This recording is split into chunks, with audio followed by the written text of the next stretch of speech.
We are live from digital address GA099259 in Kukumemle, Accra, on DSTV channel 421 and GoTV channel 144. The show is Joy News Interactive. Our social media for Facebook, Twitter, and Instagram is Joy News on TV. My name is Selinam Ampo. It's midweek, and I'm hoping you're already having a wonderful Wednesday. Let's kickstart with the latest on Men's Gold. The Economic Organized Crime Office, YOCO, has obtained a court order to freeze all assets belonging to Nana Appiah Mensah, CEO of the failed gold dealership company, Men's Gold. YOCO has requested that the family and friends of Nam1 submit all his assets. Following the court order, YOCO released, two of the media companies belonging to Nana Appiah Mensah have also suspended operation. You'd think a lot of aggrieved customers and the public would be happy by the recent turn of events, but this latest development has been met with some mixed reactions. Let's check this out on Facebook. And we have Modil, who says, even if you sell the whole of Ghana, 90% of the aggrieved customers won't get their cash back. Just a few would be lucky.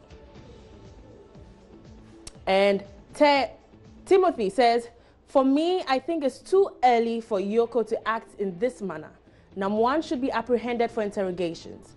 He probably has some money somewhere, because trust me, the sale of his assets cannot pay off such huge debts. And we have Alexander, who says, this reminds me that no condition is permanent. Time changes indeed.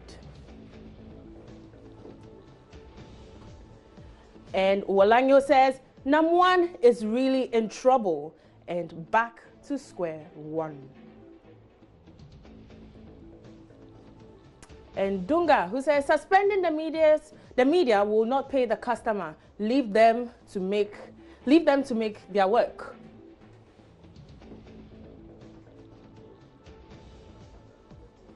And Nana says, this is a sad news, so everything will be okay. The workers have been put under God's umbrella. They shouldn't worry. And Parkwesi says, clear up all messes and bounce back. Wish you speedy return. And Elik Plim comes in with a comment, the downfall of a man is not the end of his life. A bigger light is at the end of the tunnel. I'm downhearted though. Inshallah, all things work out for good for those who worship the living God. You will bounce back in due time. And Tufor Johnson says, next time, tell your boss he shouldn't chop people's money. Sorry.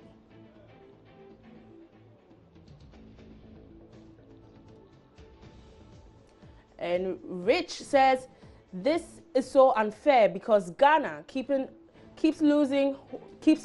Why all this about the government can't take over just to secure the workers? If not, how would they survive? Simply understand about 765 workers are out now, jobless, are out of jobs now. You really think of them? I'm asking the government. Do you really think of them? I'm asking the government. That's Rich's question. And Modul says, even if you sell the whole of Ghana, 90% of the aggrieved customers won't get their cash back. Just a few would be lucky. Following that, Burnley has been trending, and also their goalkeeper, Tom Heaton, is on the trending list.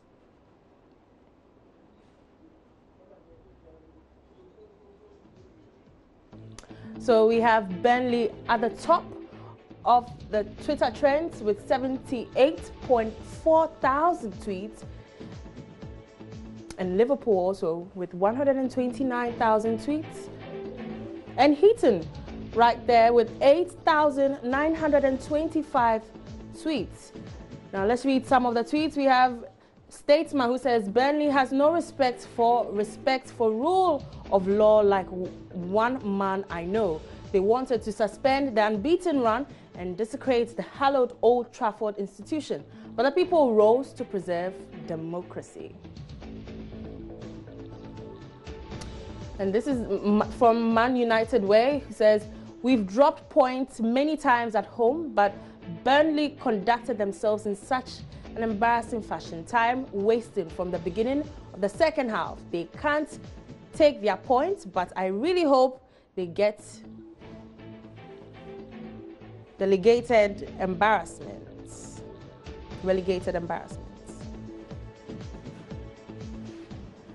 And Danny says, "Look at them celebrating a draw against Burnley," with some laughing emojis.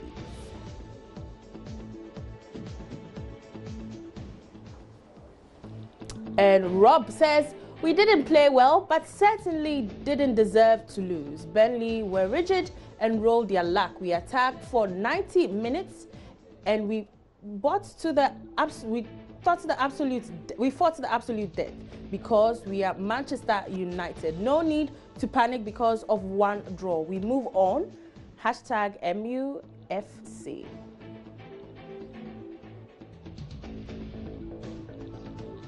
And we have Wow, who says, "Man United at glance, fire Mourinho, Sith, hire Ole Gunnar, Sith, beat Arsenal, Sith, go 7 games unbeaten, Sith, still Burnley win, Sith, Pogba in form, Sith, Sanchez wakes up, Sith, Rashford better than Mbappe, Sith, and Deja saves Sith."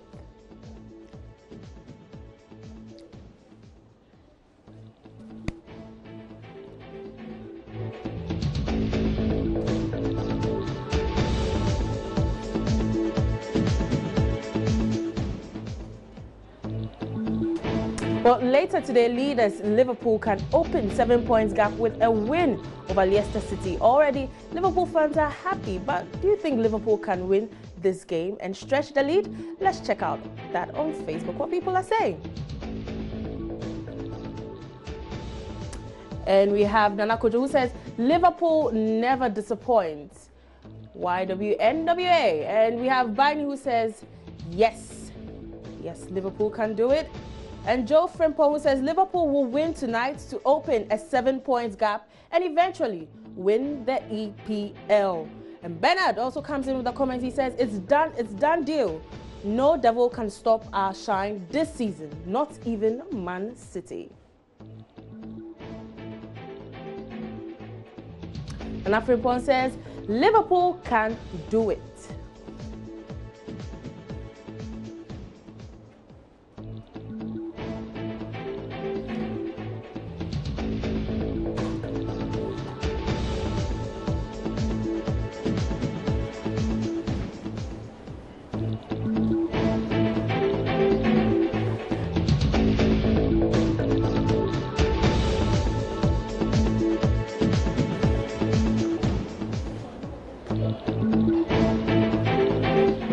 Well, let's take a short breather and we'll be back after this.